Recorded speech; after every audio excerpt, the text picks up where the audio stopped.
तो ऐसा एक बहादुर व्यक्ति हमारे पार्टी से उम्मीदवार है और इस उम्मीदवार को सीपी जोशी हो, बीजेपी हो, कभी हरा नहीं सकती।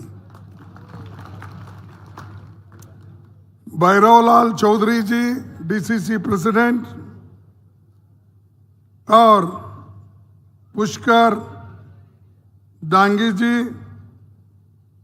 Dalip Gurjar ji, ex MLA Rajendra Bidhuri ji, ex MLA Surendra Jatav ji, ex MLA Badrilal Jat ji और ex MLA Shankarlal Bhairav, ex MLA Shrimati प्रीति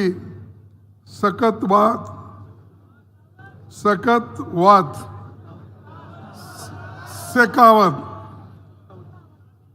एक्स एमएलए रामलाल मीणा जी और भानु प्रताप सिंह जी, ये सब हमारे डीसीसी के प्रेसिडेंट हैं और बाजू मध्य प्रदेश के कैंडिडेट भी यहाँ पर पधारे हैं और उनका भी मैं स्वागत करता हूँ।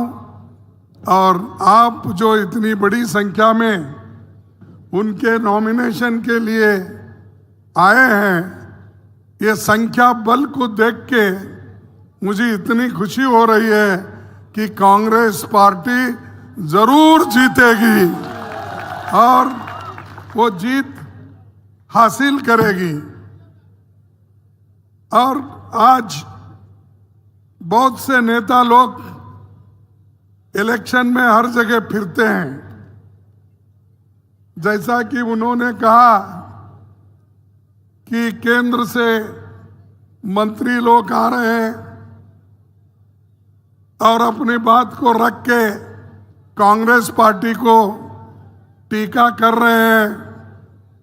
वैसा ही एक 20 दिन पहले मोदी जी गुलबर्गा आए थे, जो पहली मेरी कॉन्स्टिट्यूंसी थी, और पहला भाषण उन्होंने कलबुर्गी से ही शुरू किया इलेक्शन का। ठीक है, वो करने दो, हमको कोई चिंता नहीं, लेकिन आप चुनावी प्रचार करो, अपने पैसे पे, और आपने जो चंदा उठाया है उस पैसे से आप इलेक्शन चुनाव प्रचार करो। लेकिन सरकारी पैसों के ऊपर सरकारी जो सहूलतें मिलते हैं उसको लेकर अगर आप घूमते रहोगे तो देश का उद्धार नहीं होगा। आज हमेशा ये कहते हैं कि मोदी की गारंटी, मोदी है तो सब मुमकिन है, मोदी है तो देश सुरक्षित है, ये सारी बातें वो पहले से करते आ रहे हैं, अभी भी वो कर रहे हैं। लेकिन मोदी जी का खेल यहां नहीं चलेगा। ये चित्तौड़गढ़ है और शक्ति, भक्ति, वीरता का गांव है, यहां पर नहीं चलेगा उनका। पराक्रम की जहां पर गुणगान होती है ये वो धरती है। साहब, ये रेलवे स्टेशन नहीं है, ये रेलवे स्टेशन नहीं है, ये लड़ाकू इलाका है। अपने स्वाभिमान के लिए लड़ने वाले लोग हैं और उनको कोई नहीं हरा सकता जब तक उनमें जान है, जब तक उनमें स्वाभिमान का एक उनके पास बुलंद करने का हौसला है, उनको कोई धक्का नहीं लगा सकता। और कांग्रेस पार्टी एक तरफ तो ऐसे महान नायक जो चित्तौड़गढ़ महाराणा प्रताप जी का हम स्वागत करते हैं, उसी तरफ आजादी दिलाने वाले महात्मा गांधी जी का भी हम उतना ही जो शांतिपूर्ण हमको आजादी मिली उनका भी गौरव हम करते हैं। यहां बहुत से स्वातंत्र सेनानी बन के गए, देश के लिए वो अपनी जान की कुर्बानी दी, लेकिन मुझे बताओ जोशी साहब, पीसी जोशी ना, सीपी जोशी, ये मुश्किल है, मेरा कैंडिडेट भी एक जोशी है। तो ये जो है सीपी जोशी जी, आप बताइए कि आपके लोग, आपके लीडर्स, आपके आरएसएस के लोग, आपके बीजेपी के वर्कर्स, कितने लोग आजादी हासिल करने के लिए मर चुके हैं, फांसी पे फंदे पे चढ़े हैं। हमको बताओ, हिसाब दो। हमारे लोग फांसी पे फंदे पे चढ़े, मरे, जुलूस निकाले, लाठियां खाए, लाखों लोग अपना घर बार छोड़ के देश के आजादी के लिए लड़े। वो कांग्रेस पार्टी के लोग लड़े। अरे तुम्हारे घर में कौन आगे आकर देश के लिए काम किया वो बताओ। क्या मोदी जी है? क्या शाह के घर में? क्योंकि शाह तो पाप बेचारा पैदा भी नहीं हुआ था उस वक्त, इसीलिए मैं उनके बारे में कुछ नहीं कहना चाहता हूं। और मोदी जी की भी हालत वही है। लेकिन तुम्हारे पुरखे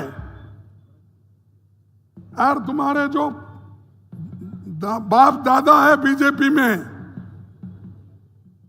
आरएसएस में, उनकी हालत क्या थी? अरे तुम तो ब्रिटिशरों के साथ थे। जब गांधी जी लड़ रहे थे तुम लोग खुशियां मना रहे थे। तुम लोग सरकारी नौकरियों में घुस रहे थे। इधर हमारे लोग, कांग्रेस के लोग लाठियां खा रहे थे। पंडित जवाहरलाल नेहरू जी हो, महात्मा गांधी जी, वल्लभ भाई पटेल, अब्दुल कलाम आजाद, ऐसे बहुत, सुभाष चंद्र बोस, सब ये कांग्रेस की एक बहुत बड़ी लंबी फेहरिस्त है। तुम्हारे पास गिनो। अब हमने देश को जो आजादी दिलाई, उस कुर्सी पे आके आप बैठे हो, और वो भी जो जवाहरलाल नेहरू जी और डॉक्टर बाबा साहब अम्बेडकर ने इस देश को जो लोकतंत्र का मंत्र दिया, संविधान दिया, उस संविधान और लोकतंत्र के वजह से ही आप इस देश में प्रधानमंत्री बने हो। तुम्हारा कुछ भी नहीं है। आप संविधान लिखने में आपके लोगों का हाथ है, लोकतंत्र को मजबूत बनाने में आपका हाथ है? नहीं, किसी में भी नहीं। लेकिन हम देश को बचाए, आजादी दिलाए, डेमोक्रेसी को बचाए, संविधान बचाए, इसीलिए मोदी जी आप इस देश के प्रधानमंत्री बन सके, नहीं तो रास्ते पे फिरते थे। और आज जिस आजादी की वजह से, जिस डेमोक्रेसी के वजह से, संविधान के वजह से आप ऊपर आए, आपको स्थान-मान मिला, उसी को कुचलने की कोशिश कर रहे। कांग्रेस के लोगों को ईडी की धमकी दे रहे। हमारे जो मेहनत के पैसे, चंदा जो लोग दिए थे, हम जो कलेक्ट किए थे, यूथ कांग्रेस के पैसे, महिला कांग्रेस के पैसे, स्टूडेंट के पैसे, आम जनता ने जो चंदा दी थी, उस चंदा की चोरी मोदी ने किया। 135 करोड़ रुपए हमारे अकाउंट में से, बैंक में से निकाल लिए और वो पेनल्टी में लगा दिए। आज हमारे ऊपर 3,567 रुपए की पेनल्टी डाली, करोड़ की। 3,567 करोड़ की पेनल्टी कांग्रेस के ऊपर डाले। और ये लोग जो पैसा लिए उसका हिसाब नहीं बोलते हैं। उनकी अगर पेनल्टी होना है तो 4,600 करोड़ के ऊपर पेनल्टी होती है। क्यों? आप हुकूमत में रहते हुए अपने पापों को छुपा रहे हैं, कांग्रेस को ब्लेम कर रहे हैं और हमेशा उनकी जो टीका टिप्पणी रहती है यही कहते हैं कि परिवारवाद।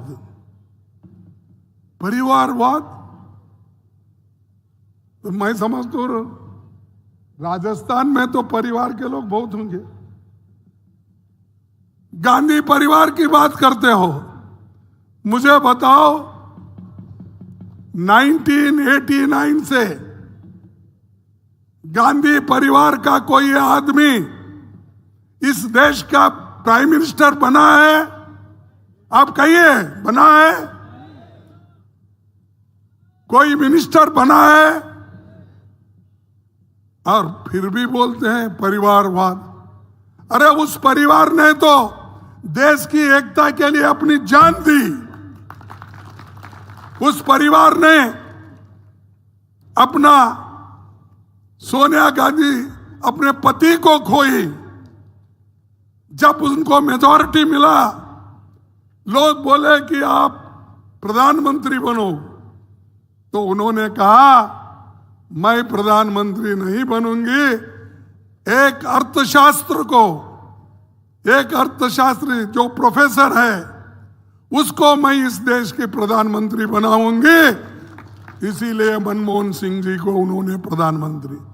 अरे हम लोग तो पंचायत की टिकट नहीं मिली तो लड़ते, एमएलए की टिकट नहीं तो रुस के चले जाते, एमपी की टिकट नहीं मिले तो पार्टी छोड़ देते। हम लोगों की आदत यह है। और सोनिया गांधी की आदत क्या है? जो भी कुछ मिला वो दूसरों को उन्होंने अर्पित किया, खुद नहीं लिया। फिर भी आप परिवारवाद।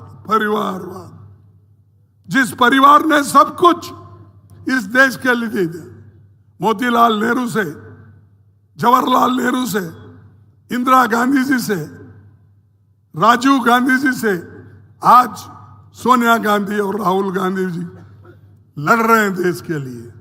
कन्याकुमारी से लेकर कश्मीर तक एक व्यक्ति पैदल चलता है, लोगों को समझाता है, बच्चों से मिलता है, बूढ़ों से बात करता है, किसानों से बात करता है, किसानों के बारे में चिंता रखता है।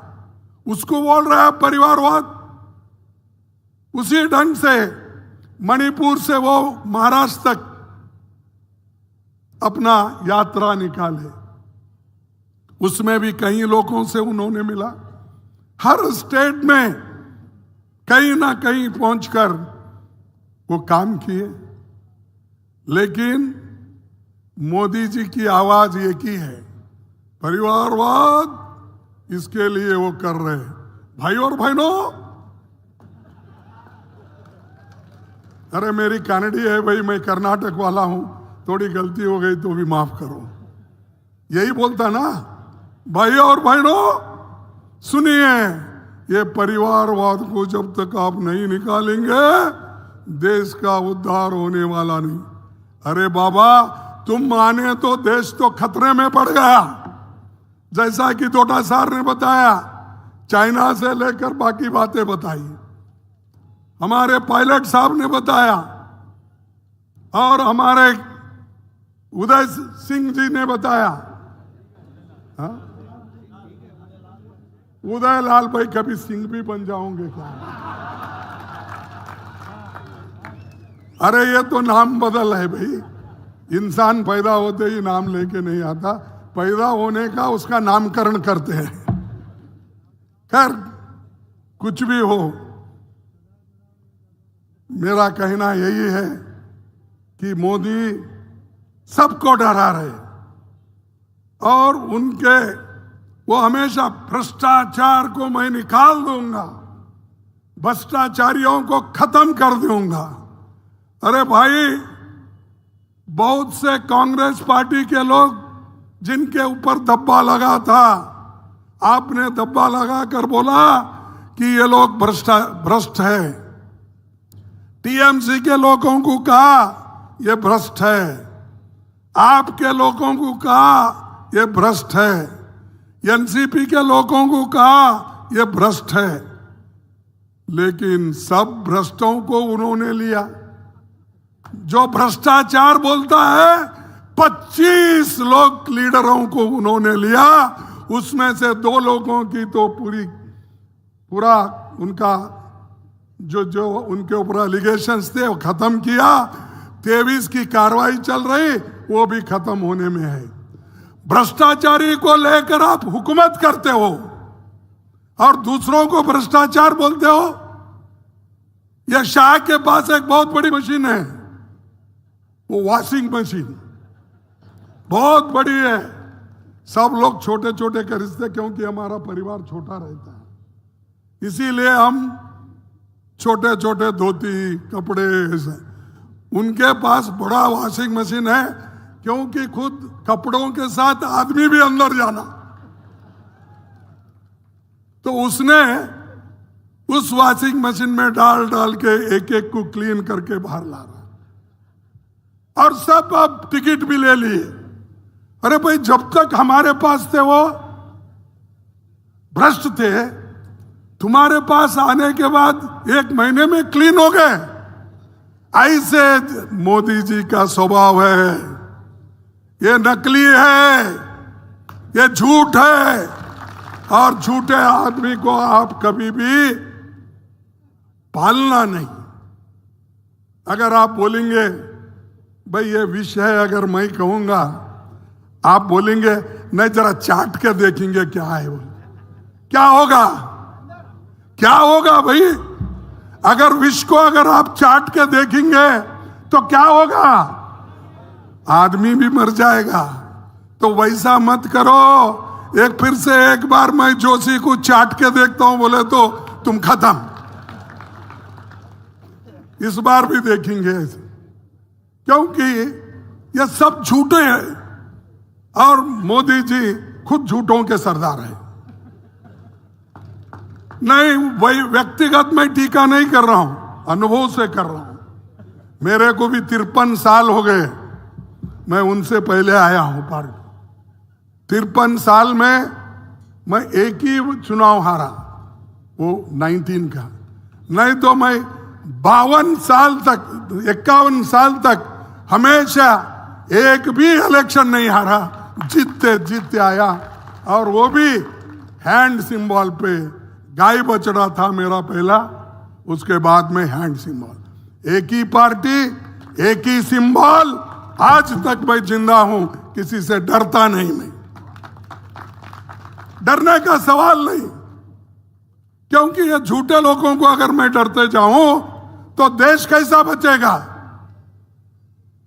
मोदी जी की बहुत से मैं जब सुनता हूं टीवी में, वो हमारे नौजवान भी भूल गए हैं पहले हमारी स्थिति क्या थी। अरे भाई, जिस देश में सुई नहीं बनती थी, उस देश में जवाहरलाल नेहरू और इंदिरा गांधी ने रॉकेट बनाने का काम किया, आकाश पे भेजने का। और इन्हें पहाड़ खोद के चूहा भी नहीं निकलता, लेकिन तारीफ बहुत होती है। और चंद लोग तो मोदी मोदी बोलते। अरे आपको मोदी जी ने कहा था पहले इलेक्शन में, क्या कहा था? हमारे नौजवानों को 2-2 करोड़ नौकरियां हर साल दूंगा। कहा था या नहीं? क्या तुम्हारे पास जोश नहीं? क्या खाना खाए क्या नहीं? क्या जे आप नॉमिनेशन को बुलाए, खाना नहीं खिलाए इनको? फिर आवाज नहीं आ रही।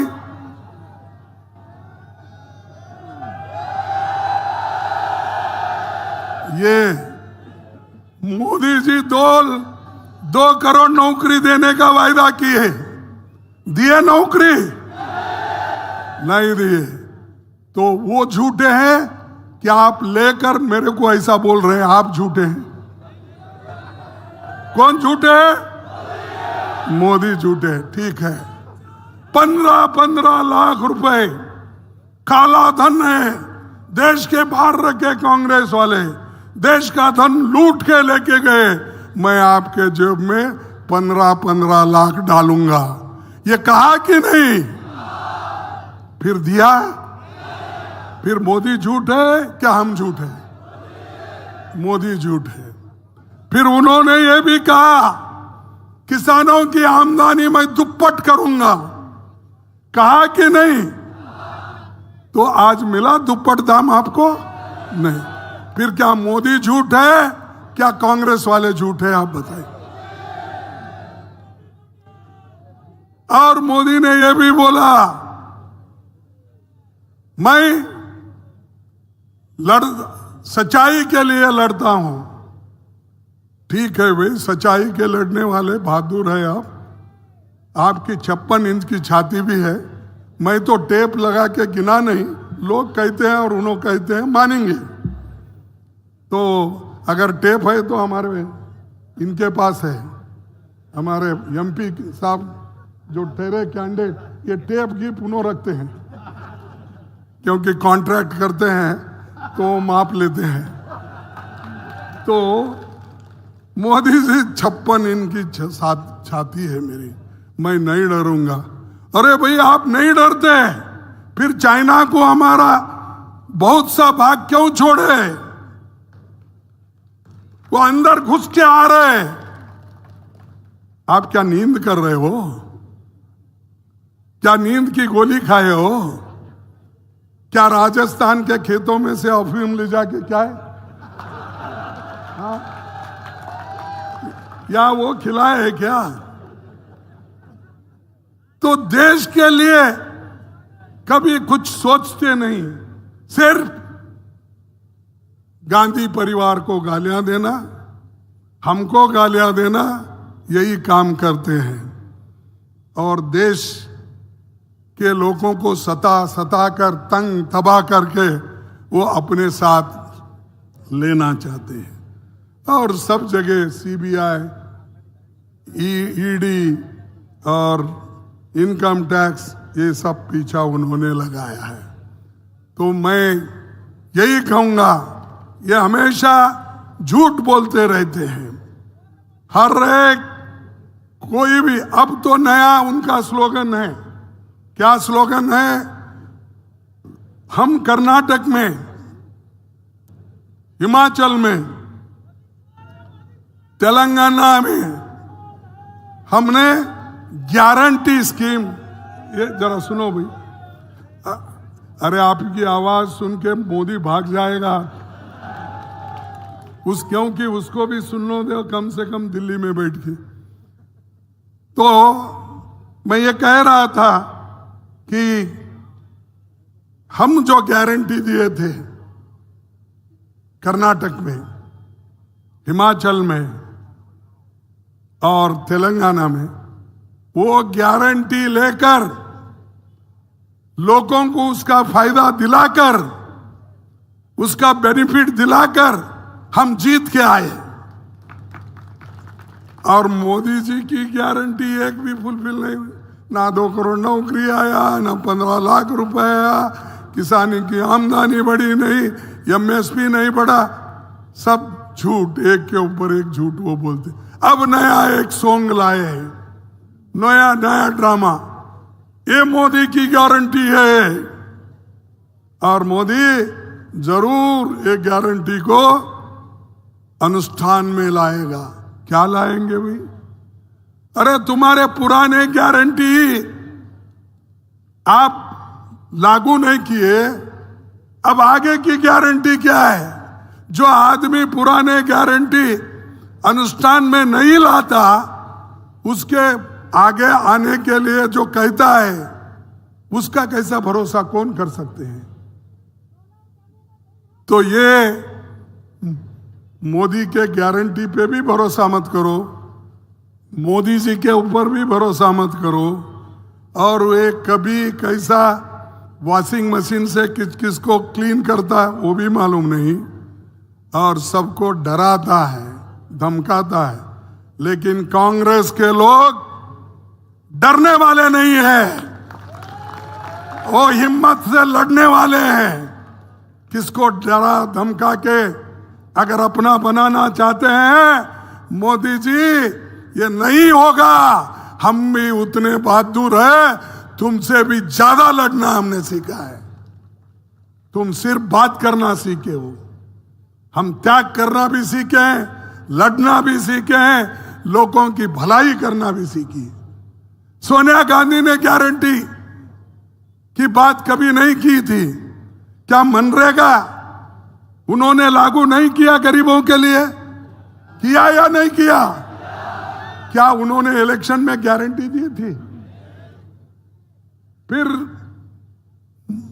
सोनिया गांधी जी ने यह कहा था कि गरीबों को पेट भरने के लिए मैं फ्री राशन दूंगी, 3 रुपए में उस वक्त, उसके बाद में फिर फ्री हो गया।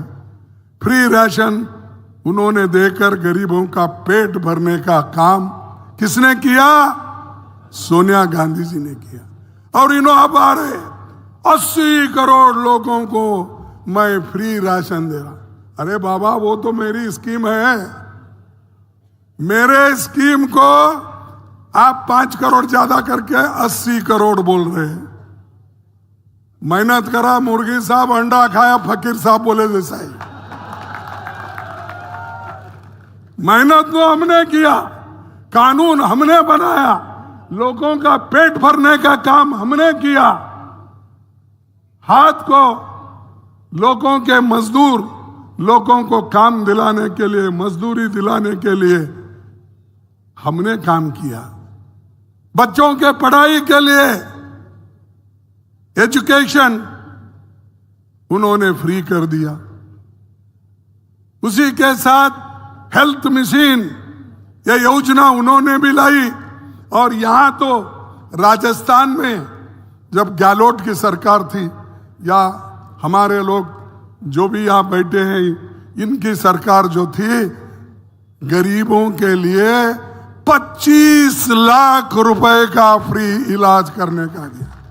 कितना? अरे तुम फायदा लेते हुए भी तुम्हारे जबान में नहीं आ रही, इसीलिए हम हार रहे हैं, क्योंकि तुम भूल जा रहे। जो कुछ भी है लेना, बैठना, उसके बारे में बोलना नहीं। 25 लाख हिंदुस्तान में वो कहीं भी नहीं था, वो सिर्फ राजस्थान में था।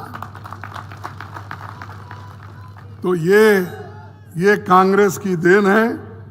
और हमारी जो 5 गारंटी है, और 5 गारंटी तो एक है 1 लाख हर शिक्षित युवा को पहली नौकरी पक्की कर देंगे, क्योंकि इसमें जो इंडस्ट्रीज है वहां पर इनको ट्रेनिंग दिया जाएगा, इनको पैसे दिए जाएंगे, और ये लोग काम करके ट्रेनिंग लेके आगे आएंगे।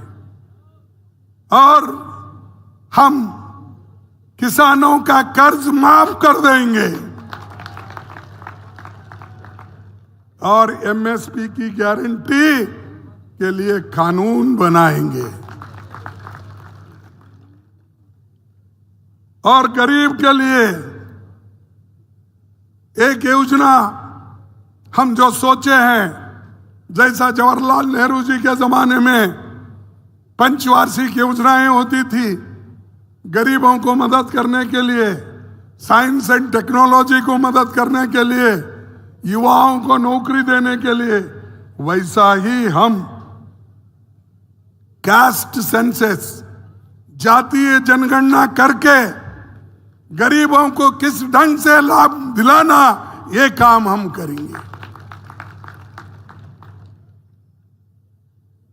और 1 लाख रुपए हर साल हर गरीब परिवार के महिला मुखिया को हम देंगे।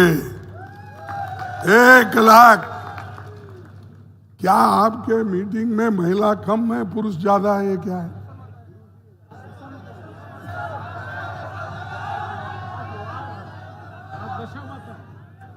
तो ठीक है। अरे भाई, मैं हमारे लीडर को पूछ रहा हूं कि क्यों ऐसा, तो बोले कि आज वो पूजा गीजा पाठ है, इसीलिए ये घर पे जाके बोल देंगे इनकी पत्नियों को 1-1 लाख मिलेंगे। हाँ, वो बोल रहे हैं कि अगर आप जाके बोलेंगे तो आपके पत्नियों को 1-1 लाख रुपए मिलेगा। तो मैं समझता हूं इनके हाथ में मत दो। हमने जो योजना बनाई, सोनिया गांधी जी ने जो योजना बनाई, वो महिला, घर में जो महिला प्रमुख रही थी उसके हाथ में जाएंगे। और 5वां जो है मनरेगा की योजना हो, कोई भी कम से कम प्रतिदिन जो काम करने के लिए उनको मिलता है, वो 400 रुपए कम से कम उनको मजदूरी देंगे। ये जो है कर्ज माफी का गिनती करो, हर साल 1 लाख गरीबों को देने का, 400 प्रतिदिन कम से कम मजदूरी देने का, और श्रमिक न्याय, ये सब है। इसके अलावा और इसके नीचे 25 गारंटी है, छोटे मोटे सभी। मैं वो सभी कहने नहीं जाता क्योंकि अब पहले ही देर हो गया, तो इतना ही कहूंगा, वो 25 गारंटी भी आपको मिलेंगे। आप इसको घर घर प्रचार करना होगा, हर घर को हमारे कैंडिडेट पहुंचाना होगा। हमारा जो गारंटी है, जो हम देना चाहते हैं, हम अगर एक हुकूमत में आए और हम अलायंस पार्टनर अपनी हुकूमत बनाएंगे, तो ये गारंटियां हम अनुष्ठान में लाएंगे। और इसके ऊपर राहुल गांधी का सिग्नेचर है, मेरा सिग्नेचर है। भाई, हम गारंटी है, हमारी गवर्नमेंट आने के बाद अगर नहीं करे तो हमको पूछ लो, देखो भाई ये साइन करके आप दिए थे, आप क्यों नहीं कर रहे? तो ऐसी कामयाबी हमारे पास है और इसको हम लड़ते रहेंगे। महंगाई को दूर करेंगे, नौजवानों को एम्प्लॉयमेंट देंगे। और सरकार ने आज 30 लाख वैकेंसीज पड़े हुए हैं खाली। कितने? 30 लाख। मोदी नहीं भर रहे हो, वो वैकेंसी फिलअप नहीं कर रहे। अगर फिलअप करे तो उसमें बैकवर्ड के लोग आएंगे, उसमें शेड्यूल कास्ट शेड्यूल ट्राइब के लोग आएंगे, गरीब तबके के आएंगे, और जो इकोनॉमिकली वीकर है वो लोग आएंगे। इसीलिए उनको कमजोर करने के लिए उन्होंने वैकेंसी फिलअप करने का बंद किया है। यह है मोदी जी की चाल। और इसमें आप लोग कोई भी उसके झांसे में नहीं आना चाहिए। वो हमेशा ऐसा ही करते रहते हैं। इसीलिए आप होशियार बनिए और खास करके पार्टी को चुन के लाने के लिए पूरी कोशिश करेंगे। इतना कहते हुए आखिरी एक बात मैं कहता हूं, तख्त का नशा है, तख्त का नशा है, बस देश की फिक्र नहीं। तख्त का नशा है, बस देश की फिक्र नहीं। बेरोजगारी, विकास का कहीं भी जिक्र नहीं। मोदी कभी कहा बोले? मणिपुर में दंगे हो रहे, लूट रहे, घर नाश हो रहे, उधर नहीं फिर रहे। पूरे देश में इलेक्शन प्रचार करते फिरते हैं। बाहर देशों में अब तक 14 बार जाके आ गए, लेकिन एक दिन मणिपुर को जाके नहीं आए। ये देशभक्त है, देश की चिंता करने वाले लोग हैं, क्यों नहीं गए भाई? तो इसीलिए मैं कहता हूं, इनको बेरोजगारी की फिक्र नहीं, विकास की नहीं, कहीं की भी फिक्र नहीं। कोई नया झूठ बनाओ, सारे पुराने हो गए। कोई नया झूठ बनाओ, सारे पुराने हो गए। क्योंकि पहले तो बोल बोल कर थक गए हैं, अब नए कुछ लाएंगे। कोई बना के देता है, वो बोलते फिरेंगे। सड़कों पर देखो, बच्चे शाने हो गए। सड़कों पर देखो, बच्चे शाने हो गए। जान भी लगा दो, अगर रुकेंगे एक कदम भी नहीं। यानी इतने आज लोग बेजार हो गए हैं। इसीलिए मैं यही कहूंगा, लोकतंत्र को बचाओ, डेमोक्रेसी को बचाओ, संविधान को बचाओ। ये अगर बच गए, तुम्हारे पूरे हकूक बचेंगे और तुम अपने वोट के अधिकार से लड़ते रहेंगे। तो इसलिए मैं आप तमाम से यही विनती करूंगा कि यहां पर इलेक्शन कब है? 26 अप्रैल को वोटिंग। देखिए, कुछ भी काम हो, उस दिन पहले वोट करके तुम्हारे काम को जाओ। सिर्फ तालियां बनाने से कुछ नहीं होता। और जोशीले इतने आवाज पुकारना, ये भी काम में नहीं आता।